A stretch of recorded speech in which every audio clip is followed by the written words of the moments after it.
que debemos aplicar la norma también en procesos. ¿Qué es lo que nos dice la norma en la parte 3?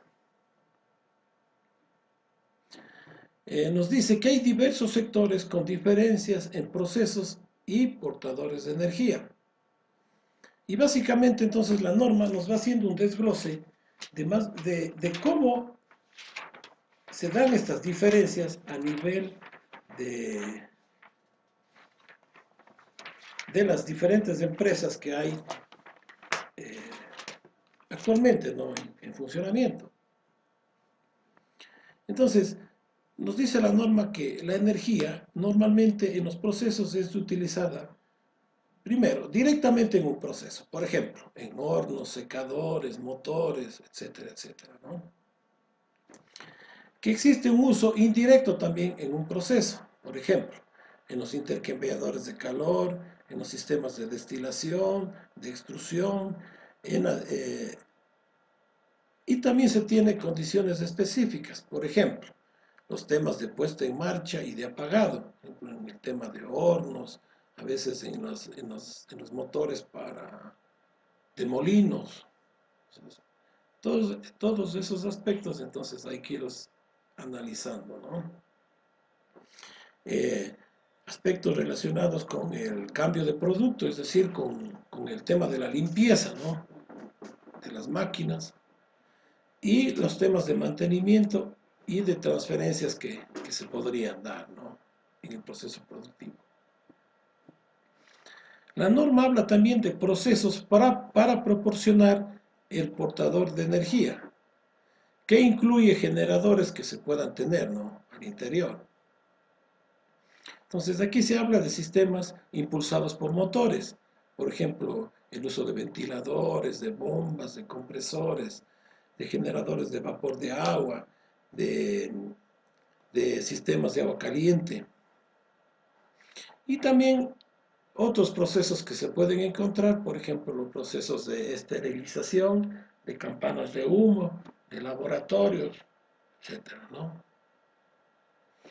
Así también esta parte tercera de la norma habla del objeto y el campo de aplicación, pues de manera parecida. Entonces nos exige que debemos organizar y realizar las auditorías energéticas, debemos analizar los datos y luego informar de los hallazgos que se vayan encontrando. La norma también nos dice que un proceso podría incluir una o más líneas de producción. Se pueden encontrar oficinas, laboratorios, centros de investigación, secciones de embalaje y almacén. Y por lo tanto la auditoría energética puede cubrir todo el emplazamiento o parte del emplazamiento. Y también la norma entonces nos da los términos y las definiciones para realizar la auditoría energética en los procesos. Primero, empieza denominando qué es un proceso de producción. Entonces nos dice que son todos los pasos para fabricar un producto o para prestar un servicio.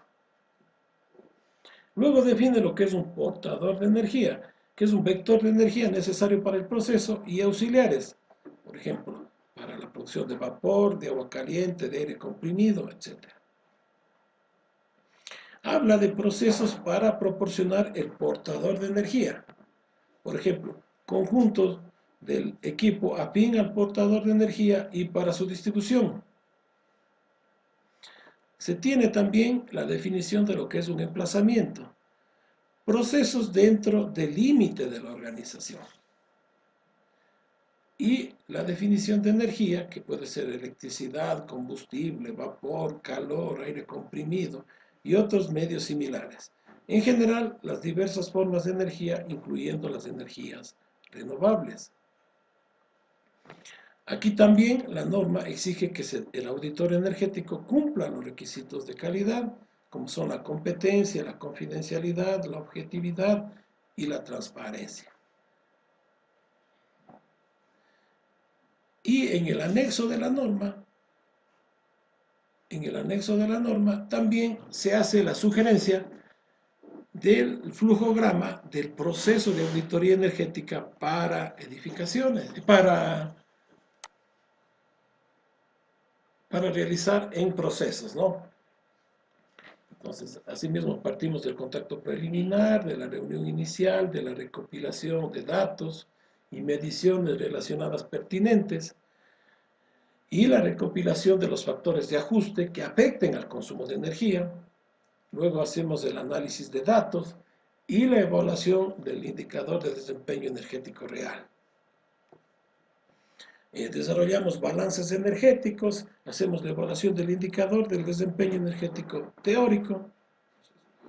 Por un lado, sacamos el indicador teórico y por otra el indicador energético real y comparamos. Entonces, ¿cómo hacemos esto? A través de las metodologías que vimos hace 15 días, ¿no es cierto?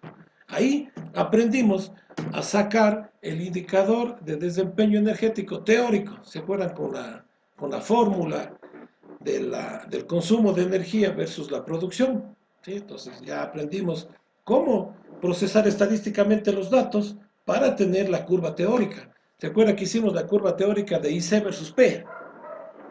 La hipérbola equilátera, ¿sí? Asintótica, al eje de las X. Entonces ahí trazamos la curva, tendríamos los valores teóricos. Y luego sacamos los valores reales y los íbamos graficando, ¿se acuerdan? Y vamos haciendo la comparación. Y ahí vamos sacando pues, las conclusiones, vamos a revisar por qué es lo que no se cumple el valor teórico y se pueden ir haciendo ajustes. Entonces, hay que aplicar todas esas metodologías que estuvimos viendo. Y entonces, en base a eso, vamos identificando las mejoras, las oportunidades de mejora de la eficiencia energética. Hacemos el análisis costo-beneficio, que también ya tenemos la metodología para hacerlo, y vamos clasificando las oportunidades propuestas en función de las que presenten las mejores condiciones. Y se elabora el informe final y se hace la reunión. Entonces, es un proceso sencillo que ya se tiene herramientas suficientes para irlo desarrollando.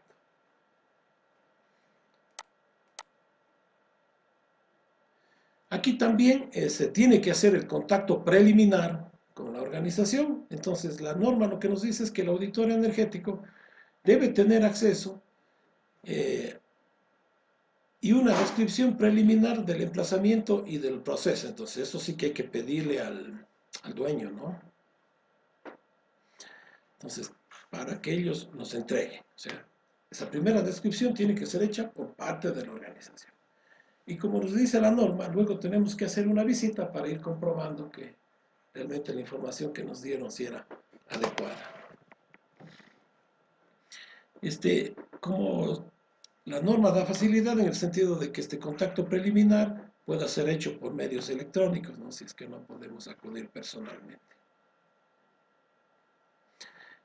Aquí aprovechamos para que el auditor energético pueda acordar el alcance y los límites con la organización. Entonces, primero definimos los procesos incluidos en auditoría energética. Por ejemplo, decimos, vamos a hacer a todos los procesos, aparte de un proceso, aparte de un sistema o a un componente. Entonces, dependiendo de lo que se requiera, ¿no? Y también de la información que se tenga, etcétera, etcétera. Se puede definir si se incluye en la auditoría los servicios contratados externamente, ¿sí? Porque hay veces que hay servicios que son prestados por terceras personas. Pues hay que ver si se exige que se audite también a ellos, ¿no? Y si es necesaria una auditoría energética detallada por procesos específicos, si es que se requiere, si es que el cliente busca eso. Una vez que se definieron ya estos aspectos previos, entonces se debe proceder a realizar la reunión inicial, en donde se debe acordar con la organización los indicadores de desempeño energético que pueden utilizarse. Entonces, por ejemplo, puede ser el consumo de energía por tonelada de producto, el consumo de energía por cantidad de servicios prestados. O sea, ya ahí de la información que nos indique de cómo nos describe el proceso, nos va a decir, mire, hay que pedirle, ¿no?, la información, cuántos productos se fabrican, cómo se mide la producción, y ustedes ya van a tener también información de los consumos de energía así a nivel global, ya pueden ir planteando estos indicadores. Y luego, claro, cuando ya estén haciendo el trabajo de auditoría, ahí sí ya van y hacen el procesamiento estadístico preciso, ya con los asientos contables, con los registros ya de la organización, y hacen los cálculos, ¿no? Y hacen las curvas, los diagramas de control,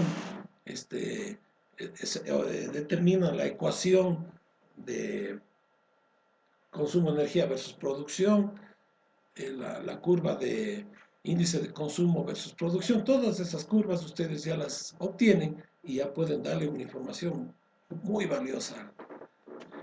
Hacen los diagramas de Pareto, aplican el principio de estratificación para ir desde lo general, van bajando y obteniendo las medidas de ahorro.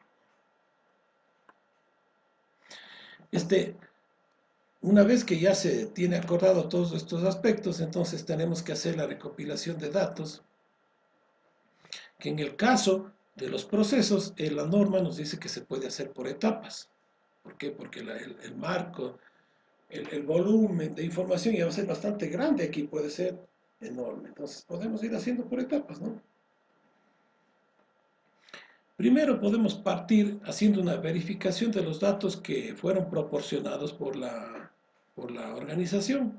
Entonces hacemos, por ejemplo, medidas de las potencias, de todos los equipamientos, ¿no? Hacemos una verificación del número de equipos que realmente sean los que nos han incluido para ya tener datos precisos. Y de ahí, de esa revisión, entonces podemos ya ir incluyendo cualquier dato que se haya omitido, ¿no?, en el informe que nos dice al llegar el dueño.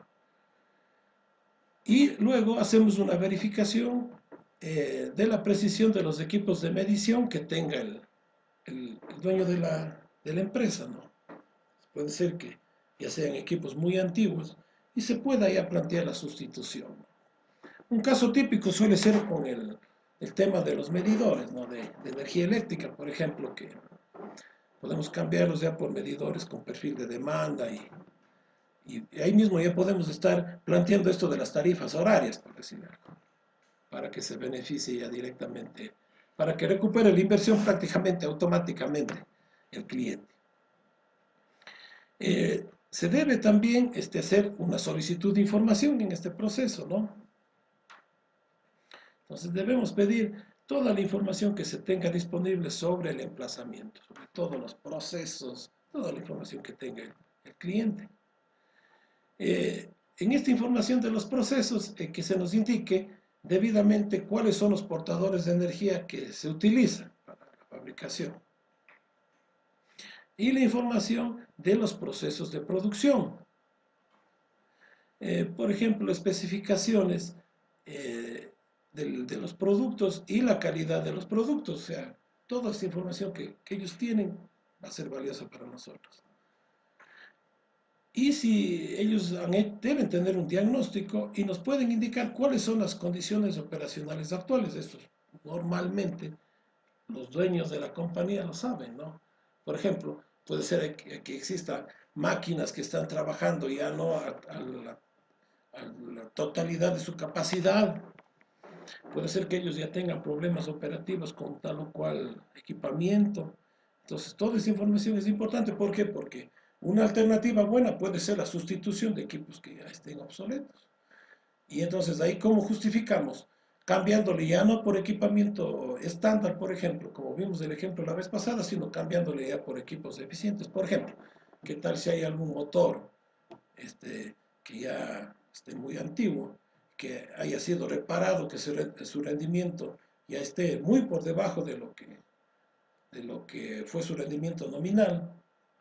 Y entonces nosotros decimos, ¿sabe qué? Sustituyámosle, pero ya por un motor de alta eficiencia y las ventajas que vamos a tener.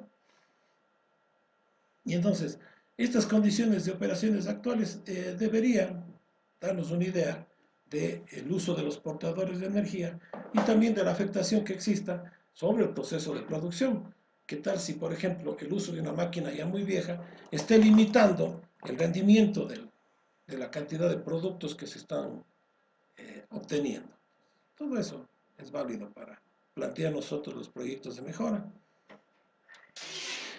También le pedimos que nos hagan ya saber las restricciones para el proceso y para el entorno. Por ejemplo, temas de seguridad para que cuando vayamos a hacer las mediciones no tengamos inconvenientes. Temas relacionados con la contaminación, con problemas de salud ocupacional. También ahí puede haber la alternativa de plantear la sustitución eh, y hacerle un alivio, ¿no?, a la carga laboral del dueño, ¿no? Tenemos que pedir que nos den información del edificio, de los planos y el límite de la edificación y otras informaciones pertinentes que podrían dar lugar a ciertas medidas de eficiencia. Por ejemplo, el tema de la transportación de los productos, eh, del personal, bueno, una serie de cosas que podrían jugar un rol importante. Información de las fuentes de energía. Eso sí es clave, eso sí es básico. Tiene que darnos el detalle de las facturas por compra de energía, de todos los energéticos, ¿no? Los contratos de suministro, ¿cómo se está comprando?